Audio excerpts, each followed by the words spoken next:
the Republic's reform school system. Having to force my finger to turn the dial, and then knowing, as soon as I talked to him, the local officer in Bergen from the Ministry for State Security, that there was no turning back. I had made my choice. You probably wonder why I did it. I know I do. But I wanted, above everything, to keep my mother out of jail this time. I naively thought that by cooperating, by giving them information, by spying on her, that I would be helping. That's what I told myself anyway. That's how I still justify it. I was barely 16.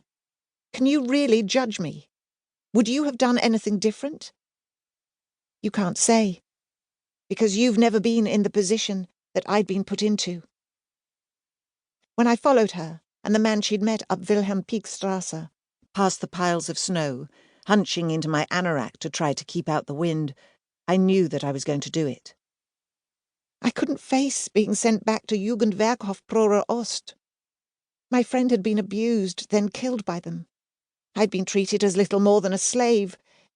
Yet, to my shame, I still cooperated when the Stasi officer Jäger asked me to. So I watched them as they walked out along the Seebrücke, the wooden pier that was such a landmark in our little seaside town until the authorities demolished most of it earlier this year.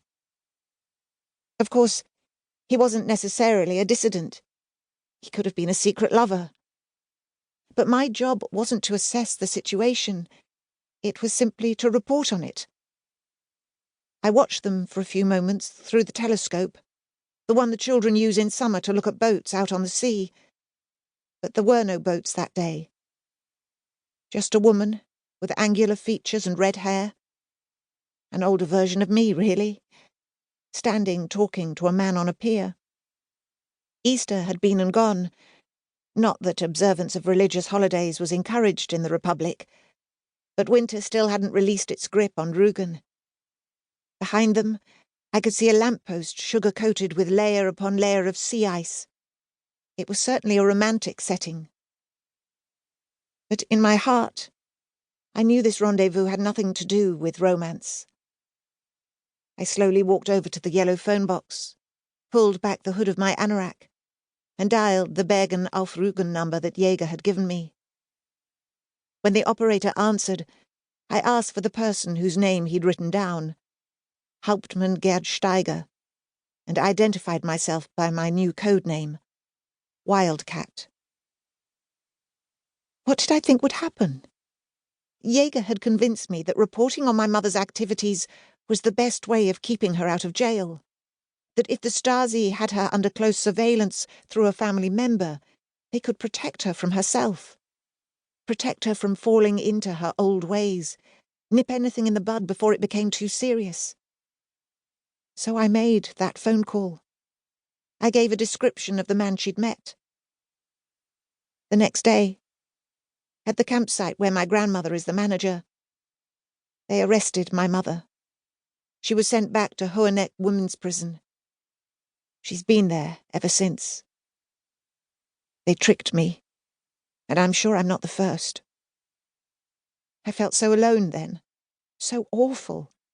I'd condemned my own mother to a life back in jail so soon after her release. Yet still they wanted me to spy for them, on relations, on friends, and on enemies. I continued to give them information, but I made sure it was useless. Frau Kästner, buying some fish, was constructed into an elaborate, detailed report.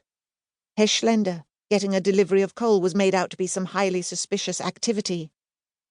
My old boyfriend, Lorenz's love of the cinema, was reported on in intricate detail, even though the films we went to see together were approved and on general release in the Republic. But then I met Dieter. He was based at the other end of Prora, to the Jugendwerkhof, the hated reform school I was determined never to be sent back to. He'd refused to do his regular national service with the People's Army, so he'd been sent to Rügen, to Prora, to join a construction brigade working on roads, bridges, and the harbour at Sassnitz. Dieter helped the scales fall from my eyes.